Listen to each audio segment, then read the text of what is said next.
Hello and welcome to BFS Wargaming. So today we're going to talk about your opponent's transports and how we can maybe use them against them, play around them, because there's a lot of armies that use transports very effectively, such as Death Guard with their Rhinos and their Plague Marines. Chaos Space Marines have used them well in the past. Drukhari. So there's a lot of armies that use transports very well. We're going to talk about maybe some of the ways we can stop them doing that. Here we have an impulsor, and this impulsor is carrying, let's say, a load of Blade Guard.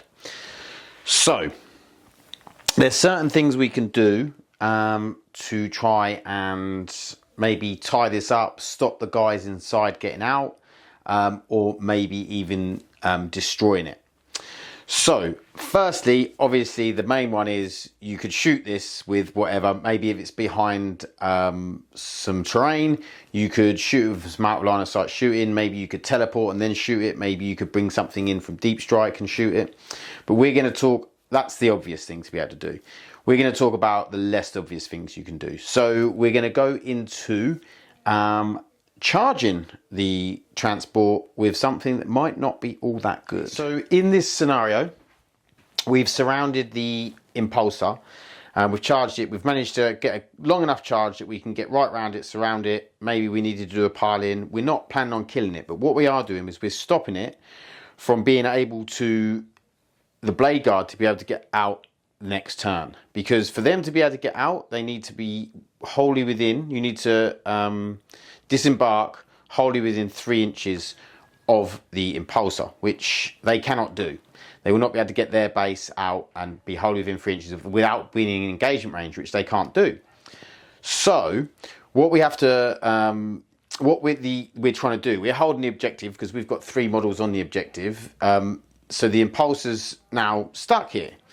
Now we can take a desperate escape test, so you can move through the models as if they weren't there, but on a 1 or 2, the model is destroyed. So you would be destroying you could destroy the model if you fall back out of combat, which, don't get me wrong, might be the thing to do on the next turn. So you might then fall out and or you can stay in and then you could shoot into combat and hopefully kill some of these immortals, which, you know, you might kill 1 or 2. So it's a very interesting, like, I could have positioned this differently to make sure that I could lose 1 or 2 without it really costing me coherency. But so there's definitely things you can do to try and combat that. Like I say, shooting into combat, clearing the way a little bit, and then being able to get some Blade Guard out the following turn. Or you're going to fall back and you have to roll that 1 or 2 for the desperate escape test and use a chance of you being destroyed. And then if you are, there's the blowing up thing. So if you were to then blow up, you've then got to roll for the guys getting out. You've got to place them first. You can't place them. You'll then need to place within 6 inches for doing a desperate breakout. Which then you'll be rolling on a 1, 2 or 3. You will take mortal wounds instead of a 1 or 2. So yeah, there's more to that. So more chance of you then taking that, your opponent taking damage. So this is just another way you could try and deal with this. Now let's say that we're going to have another scenario with something that's maybe a little bit more choppy, a little bit more killy. Okay, so this time we've got some Scorpec destroyers and a Scorpec Lord in here ready to mash up this Rhino. So what we're trying to do here is we're going to try and kill the Rhino and then hopefully cause as many mortal wounds to the occupants inside, because they are going to have to get out and using the desperate breakout. So that means that they can get out within 6 inches. So they might be able to then get out on here. So you might need to think about how you want to place the models.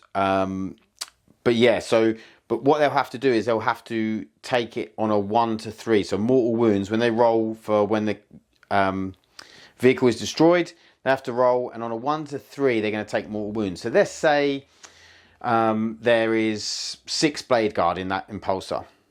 So that's quite a few wounds. So you have to roll 1 to 3, so on average there was 6 dice, so you're going to lose 1 blade guard. So it's just a way to deal a little more damage and give your opponent less control, because once they're out, that means that, you know, they're not going to be able to get that 3 inches out and then move and then charge and stuff like that. So it's another nice way to just cause your opponent some more problems, take that transport off them, and then, you know, deal some damage. Or what you might want to do in this scenario is maybe come from all of the same end. So this means that when you do destroy the vehicle, they can't get onto the objective.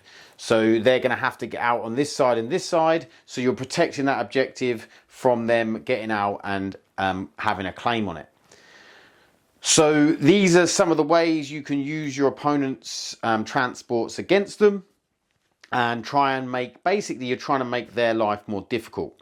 The same as if, for instance, we have the transport is in cover, then trying to charge that, and then, you know, say it's up against this wall, trying to charge that and making sure that if you do kill it, like, they can't get out onto the objective.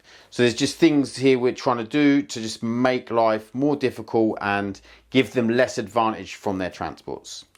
Really hope this helped, guys. Any questions, please leave them in the comments. Please like and subscribe, and we'll see you in the next one. Thanks. Bye.